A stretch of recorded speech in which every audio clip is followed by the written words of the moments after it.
Hello viewers. Palestinian boy who wanted to be like Ronaldo killed by Israel.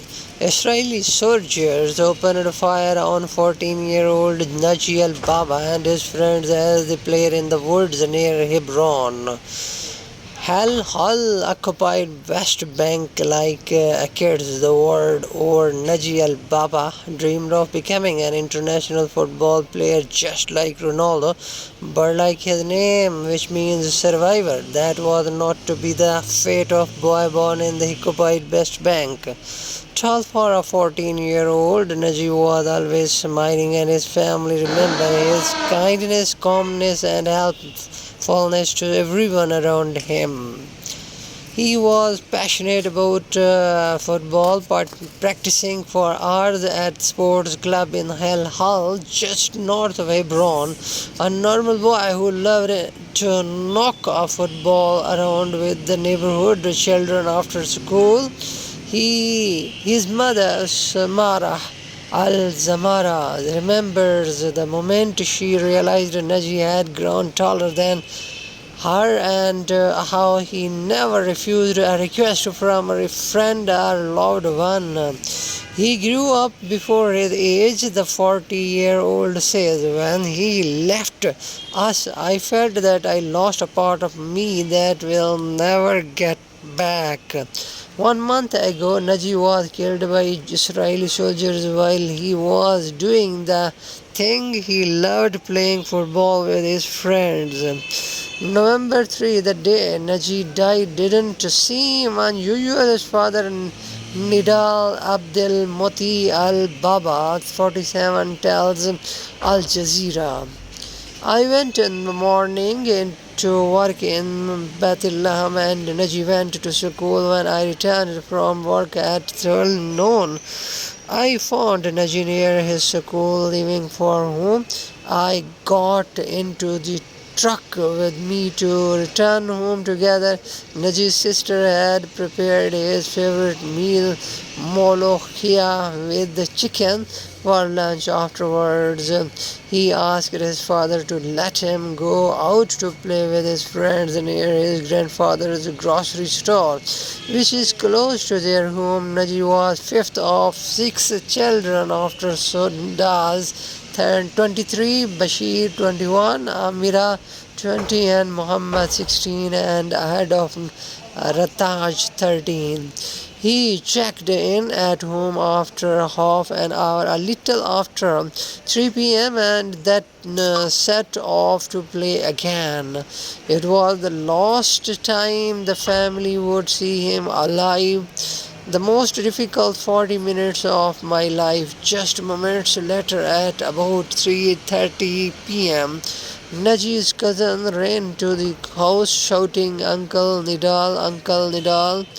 The family listened in a horror. Israeli soldiers had arrived and started shooting at the children playing in the nearby wooded area, and Naji had been hit, he said, desperately hoping he was merely injured, as many have been since the increase in illegal Israeli settlements and incursions by Israeli settlers and army across the West Bank since Israel's war on Gaza began. Naji's father and uncle Samir rushed to the spot where a cluster of Israeli soldiers was standing.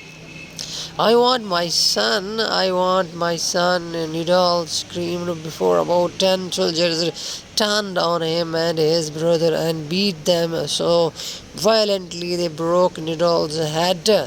And as he continued to demand to see his son, he was handcuffed, tied up, and left on the ground for more than 40 minutes, the most difficult 40 minutes of his life, Nidal says now.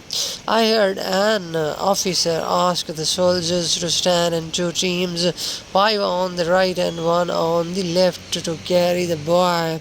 That's when I started screaming, "How can you kill a 14-year-old child? What did he do to do?" What did he do to you? One of the soldiers replied that Naji had been in an area Palestinians are forbidden to enter. In this confusion for a moment, Nidal says, I thought maybe this child is not my son. I watched him being carried on soldiers' shoulders toward an army vehicle, and I could see it was Naji. I recognized him from his shoes, which had bought for him only days before, a pair of black trainers he had longed for. All I could think about was how happy he was when I bought them for him.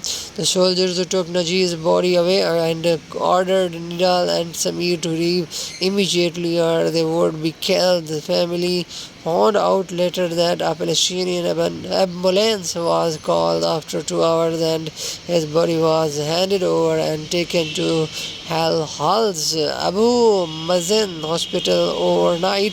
The forensic medical report found that Naji had been hit by 4 bullets, one in the pelvis, another in the foot, third through the heart, and fourth in the shoulder. It also found that the boy was left for 30 minutes without medical attention after being shot.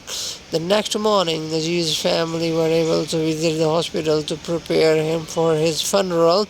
Despite his broken hand, Nidal insisted on carrying his son's body on his shoulder for the funeral, which was attended by hundreds of people from Al Hal. Al Jazeera contracted its Israeli Ministry of Defense for comment regarding the killing of Naji al Baba but did not receive a response.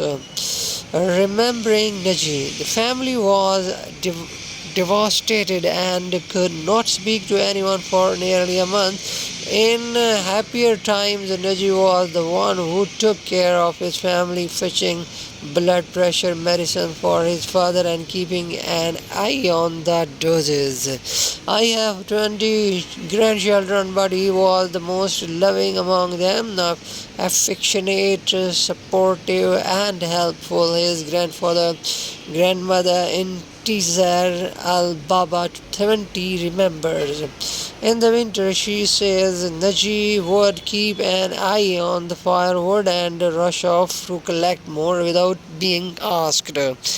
He would take care of everything like a man of 30 and he would always ask me for his favorite traditional dishes, always wanting to eat with me and his grandfather so that we wouldn't feel lonely.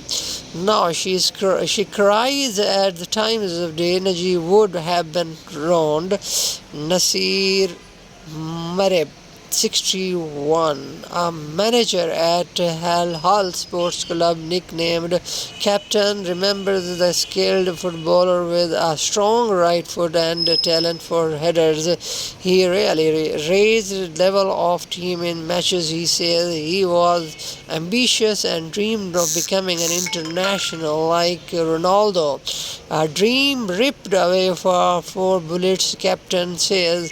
His friend and teammate Rida Henin recalls jostling with Naji or who would take the free kicks during matches. He was the tallest and he laughed a lot. Rida says, I would usually concede because I always knew Naji would take the shot better than me. Every time he scored a goal, he would run up